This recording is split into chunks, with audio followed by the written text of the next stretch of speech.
Week 2 of J210, and as you know, this is a 3-week unit, okay, so we're kind of moving along. I hope by now you've gotten all the kinks out of the system. If you haven't, please let me know, all right? Don't hesitate to email me with questions and that kind of thing, technical questions or questions about the material. And by now, you all have done the icebreaker, of course, and I am getting back to you on the icebreaker. Please pay attention to my comments back there, because as I mentioned in an email, near the end of the semester, you'll be working on a major photo project, a photo story, and you're going to be needing pictures for that. You're going to be needing ideas for that. So I'm just helping you with some ideas. Not that you can't come up with your own. I'm not saying that, but I'm kind of using the icebreaker as a way to give you some ideas, which might make for a good photo story. It's a big project. You need to be thinking about it as we move along. So please make sure you look at my email from last week, which explains it a little bit more. Okay. So right now, you need to be working on 2 more discussions that are due on September, let me get the date exactly, September 11th, right? Sunday night, September 11th, 2 more discussions, one of which is about depth of field. And by depth of field, I mean pictures that don't have a lot of depth to them. Generally, you want pictures that have a real shallow depth of field, so just one element of the picture is in focus and the rest is out of focus. And I've given you some examples of that, and the lectures show that, okay? So with a wide-angle lens, you get this huge depth of field, everything's in focus, but those pictures often aren't very interesting. I mean, there are times when you do want everything in focus, that's great.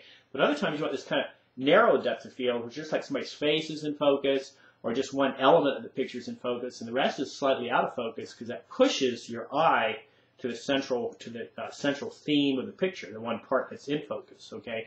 So think about depth of field in terms of it not being real deep, all right? Sort of counterintuitive there, okay? But please kind of pay attention to those lectures and make sure you understand these concepts, because really good photographs take a lot of thought, all right? So this week, you have just slightly under 2 weeks now to finish up a discussion about depth of field. You need some pictures for that. And then you have a slightly more complex project that I'm also doing.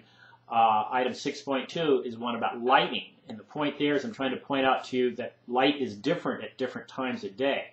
So I'm asking you to go out and take 3 pictures, 3 of the same pictures, but at different times of day, and talk about how the lighting is different in them.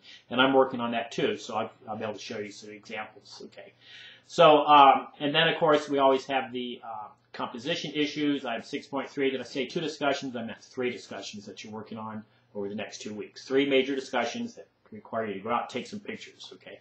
Whenever I talk about composition, I talk about this rule of 3. Don't get too tied up about rules, and don't get too tied up, do I mean 3s or thirds, that kind of thing. The whole idea is that you want not too many objects in a picture, not too many points of interest. So 3 of anything's enough, okay? Don't have more than 3 central points to your picture. Don't do that. And then the other thing, thirds and 3s. Thirds simply means divide your picture up into thirds, not halves or quarters. Don't have your central object right in the middle of the photograph. Don't do that, okay? That's usually fairly boring. Now, there are times I do it, all right? But don't do it in general. Don't center everything. It's really kind of nice to have things off-centered, even slightly cropped, right? You can crop off the top of somebody's head, and the picture is actually pretty decent, all right? Can't crop their chin off. Don't do that. But you can crop off the top of their head so that they're not always centered, all right? By not centering things, you get this kind of dynamic tension to them. So don't get too hung up on the difference between thirds and 3s. It's okay. Just keep your pictures minimalist, not too much going on in them, and then keep them slightly off balance to create this kind of dynamic tension. And I made a blog posting today, which I sent to the discussion on composition. Take a look at that, all right? That kind of illustrates what I'm talking about here. Okay, the final big issue that I need to talk about in this is there is a quiz, a graded quiz due at the end of the unit. Please do not forget that. By September 11th, you must take this quiz. I don't want you taking it too soon. It's probably not even open until next week, okay? Because I want you to make sure you had time to go through all the material, do all the assignments so you really understand the concepts involved. I call these learning quizzes. These aren't meant to test your memorization. I don't do memory, all right? Okay, instead I want you to understand the concepts. So they're learning quizzes, all right? So by taking the quiz, you actually learn something. That's their whole point. So, as usual, if you have questions, you know how to get a hold of me, please.